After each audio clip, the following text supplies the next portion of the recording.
Thank you, brother. Yeah, I think when we game planned for a full 8 weeks, we knew what it was going to take to beat him. It was going to take everything we had, and I felt like it worked out just the way that we thought it was. I thought he would. There'd be a point where I'd be able to catch him with a submission or fully take his back or anything like that, but he had no break in him. You showed some great work on the feet as well. There's a couple of great 1-2 combinations. Were you sort of? I think people going into this kind of thought it would be grappling versus striking, but did you know you were able to hang with him on the feet? Yeah, I don't know where I got that stigma that I'm only a grappler. I was getting people like, oh, this guy, all he does is wrestle. I'm like, bro, I was going against Wonder Boy, like the best kickboxer in the division. I'm not gonna kickbox with Wonder Boy. I've struck in like 90% of my other UFC fights.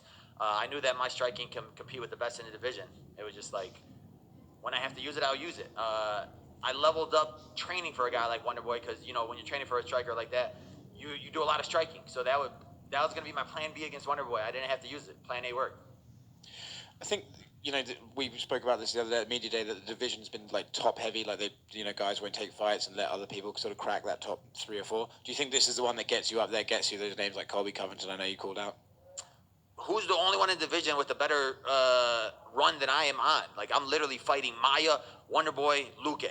Like, who's Coby fighting? Coby's fighting guys off of 2 losses in a row. Who's Leon fighting? Leon's fighting 55ers.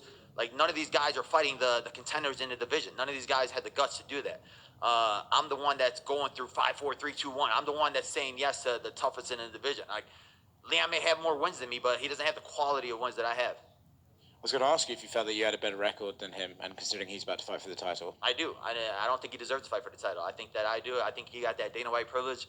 But whatever. Like I said, I don't expect to be handed anything. I have to fight for everything I got, and I'm willing to keep doing that. What's your plans going forward? I know that you were fasting, and I was curious actually, how did that affect you in the fight, or were you able to just power through? How did that play out? Yeah, it was after the night, so we were good. So, like I said, I've been doing this for forever, and alhamdulillah, God's blessed me. God's put me through here, so we're good. I honestly think this is gonna help me out because after your fight, you have the 3 or 4 days of just eating trash. So now tomorrow when I wake up and I have to fast, it's gonna be like your body's gonna be like, all right, now relax a little bit. So I think that I'm gonna be lighter after this fight than I normally am because I'll just be home all week just eating trash the whole time. So now I have to wait till sundown. I'm just gonna have a little bit of trash. That's cool. When would you like to get in there again? Honestly, I just want to stay busy. I want to stay, like I said, I don't expect to be given anything, so I'm expecting maybe July. I had 5 fights in 15 months, so just want to stay active. Hopefully I get a couple more desk jobs so I can stay in Vegas, stay in the limelight and do some other things, but I'm in the gym all the time. At this point, though, you're sort of reaching that point where you have to wait for the right fight, right? You can't just keep fighting guys ranked below you or ranked around you. At some point, you're going to have to get one of those bigger names. Is that something you think about, or you just think activity will trump waiting around for the fight? No, I feel like there's a lot of guys above me that don't have fights. And honestly, I don't even think Leon has a fight. Like, they're saying Usman, but I just don't think Usman's ready for that yet. So I think that unless Leon's going to wait all the way until September, October, like, it just doesn't make sense. I think that fight would make sense, but you know what? You guys are going to post a headline, he wants to fight Leon, and then the fans are going to be like, oh, he's such a crybaby, poking the eye, blah, blah, blah. So I don't even want to call him out because I don't want to offend anybody. So, like I said, the 2 best guys that are above me that are winning right now are Hamzat and Coby, and neither one of them have fights. I'll make the headline that you called out Colby instead. Yeah, that'll be a better headline. Gotcha. Coby, the coward, Karen, you could just make that the headline. I'll figure it out. Thank you. Bully, don't curse. If they did make that pairing that some people were saying that would be Colby and Hamzat, would you wait for the winner of that fight or the title? Would those be the only 2 matchups that you think you would wait for? Honestly, or would you rather stay busy? I'd rather stay busy. If the title fight's going to happen in July, I want to be on that card. Like, with Leon's luck, his fights get canceled every other day. So I would assume that something will happen where he'll trip on a wire or something, and then I'll step in and fight Usman. And I know we talked about how this was a rematch, but so much time had taken place since the last time they fought. But did it feel any different to remove that loss because it was so long ago, or was it you don't even think about it at this point because it was just so long ago and you were so different? No, I was lying, man. The whole time I was thinking about it. I was thinking about that fight the whole time. It never gets out of your head. When you get your only loss, by finish. It never leaves you. So, I was talking a big game, but I was thinking about it, and I was like, is his first punch that's gonna land gonna knock me out, and his first punch that's gonna land gonna hurt me, and it didn't. Uh, so that showed me that you know I am tough enough to be with these guys. I do got a chin. I am man enough to be in this top five. So, were you carrying those thoughts in your head tonight as you were going into the cage? No, like in the case tonight, it was like having my team around me, having those guys. They keep me level-headed. Where it's like when I was at my hotel room, I was sitting there thinking about it, overthinking about it, getting stressed out a little bit, and then like I worked so hard for this fight. I worked so hard for it, so like it gets you emotional, and then they're like, bro, relax, like chill out. There's like whatever's gonna happen, whatever's gonna happen. Being religious, like God's plan is bigger than my plan, no matter what. So like I leave it in the hands of God. Like I did everything I could do. I trained as hard as I could. I ran as hard as I could. I dieted the best I could. I did everything. So now it's just like whatever God has in store for me, I know that His plan is bigger than my plan. So, at what point in the fight did that sort of settle into you?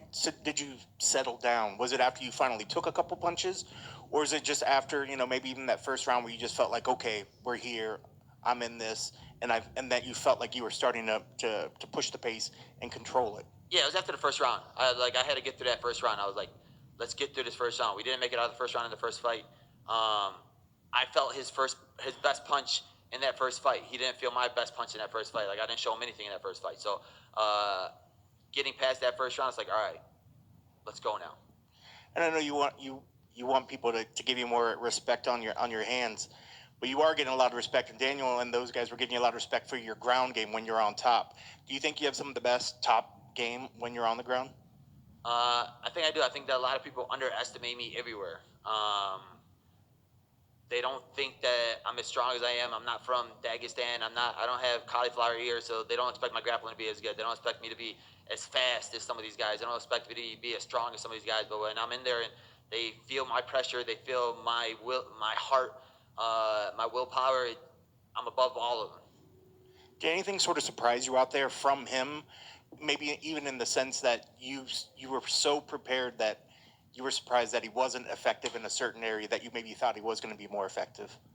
Honestly, it was just weird because I got a lot of respect for Henry Hooft, and like I've been to the gym, I trained at the gym before, so like hearing Henry Hooft's corner against me, I was just like, come on, Henry, that's what we're on right now. It was like heartbreaking, but no, like I knew what he was gonna bring. Like he brings that forward pressure. He's very good at switching stances. I just had to keep moving. I didn't want to stand in front of him and bang. So like I knew even if I landed something good, it was like I know he's gonna come back with 2 or 3 more right after that. So our whole game plan was all right, hit and move, hit and move, hit and move. Like we're not gonna be there for a brawl. We're gonna be there to win. So even with having a dominant, good performance, are there things that you're still going to go back and say, guys, we need to work on this, on this? Is there anything that you really think that you need to focus on? Yeah, I mean, it just goes back to I want that finish. I need that big finish. I had a couple moments on the ground where I thought he was going to give up the back, and I was going to take advantage of that and go for a choke. That we were planning on that the whole time. But like little tweaks here and there, I think it's going to come. And a lot of people give me flack on that, like, oh, he needs to be finishing fights, blah blah blah. But it's going to come at the right moment. It's going to come at the right time. Like it's happened with the champions, Kamaru, Khabib, like all them guys. Like they had those times where people were like, oh, these guys don't finish, and then all of a sudden, bam, back to back to back to back finishes. I think it's going to be the same way.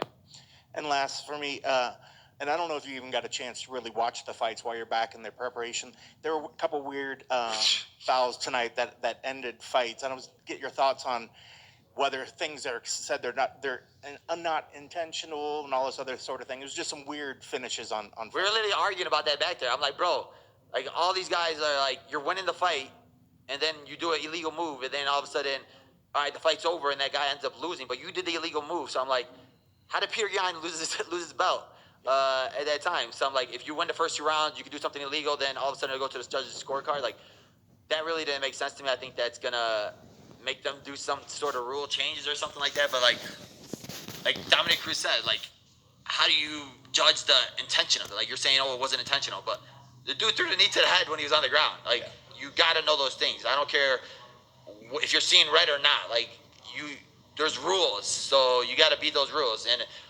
those guys, I don't know, it didn't make no sense. I mean, the fight before me, I was sitting there like, bro, this is taking forever. What's going on? And I saw it. I'm like, that's an illegal knee. How's he still winning? Appreciate the feedback. Congrats on the victory.